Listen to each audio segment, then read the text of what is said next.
Mrs. Carlotti has trouble noticing him in her classroom.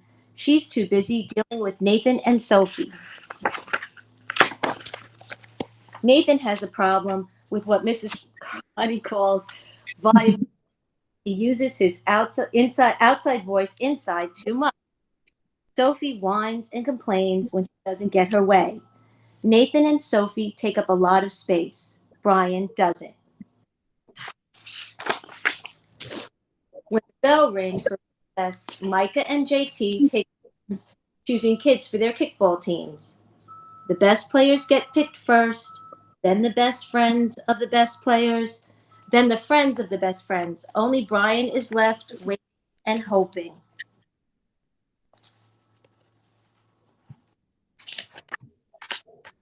JT glances in Brian's direction, quickly looks away.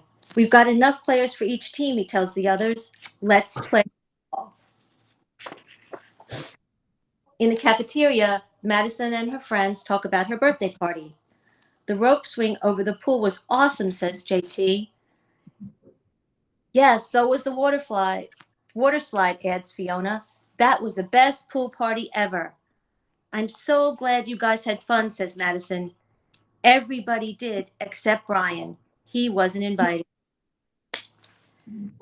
Choosing time, while the other kids play board games and read, Brian sits at his table doing what he loves to do best. He draws fire-breathing dragons, scaling tall buildings, space aliens locked in intergalactic battles, greedy pirates digging for treasures, and superheroes with the power to make friends go wherever they go. On Monday mornings, Mrs. Carlotta introduces Justin, a new student, to the class. Brian smiles shyly at him. Some of the other kids sneak looks at Justin, trying to figure out if he's cool enough to be their friend. They haven't quite made up their minds yet. At lunch, Madison and JT watch Justin eat with chopsticks. What's that? Asks Madison as she points at Justin's food. It's bulgogi. Bul what? Bulgogi. It's barbecued beef my grandma made it. It's really good. Do you want to try some? There's no way I'd eat burger G. And the kids laugh. All of them except Brian. He sits there wondering which is worse, laughed at or being invisible. The next day, when Justin goes to the hubby to put away his backpack, he notices a piece of paper with his name on it. Justin, I thought the bulgogi looked good. Yum. After recess, Brian finds a piece of on the ground and starts drawing away. You're Brian, right? Yeah, thanks for the note. Hey, Justin, Amelia calls out from the tetherball court. You're up next. Sorry, I gotta go, says Justin. By the way, that's a really cool drawing, he adds before taking off. Back in the class, Mrs. Carlotta asks the kids to team up in twos or threes for a special project. The kids scurry around the room, pair off. Brian heads towards Justin. I'm ready with Justin, says Emilio. Find someone else.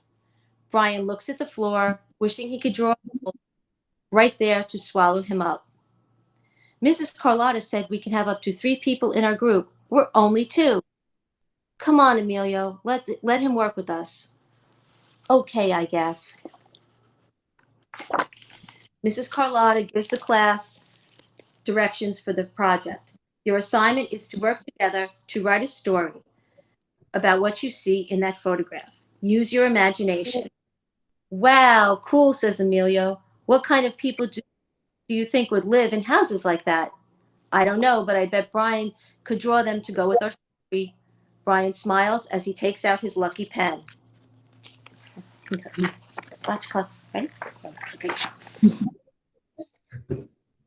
Narrator. Hi, I'm the narrator, and if you're wondering why a picture of a pirate got the part of a narrator, I'll tell you. It's all in the agent. And there are all the pictures they drew. It's lunchtime again, Brian's least favorite part of the day. Another 20 long minutes of talking and laughing with everyone else but him. Brian, he hears someone shout, "Hey, Brian, over here." Brian turns and sees Justin waving him over. Emilio nods at Brian as he makes room for him at the table. Cookie, thanks. Maybe, just maybe, Brian isn't so invisible after all. And that is it. So we have some questions that go along with the book. So we'll have to think about those questions later. Does anyone have any questions for Aunt Jody and Chloe? Anything they want to know about them? I know some of you are online. I didn't tell them about Chloe's babies. Chloe has little babies.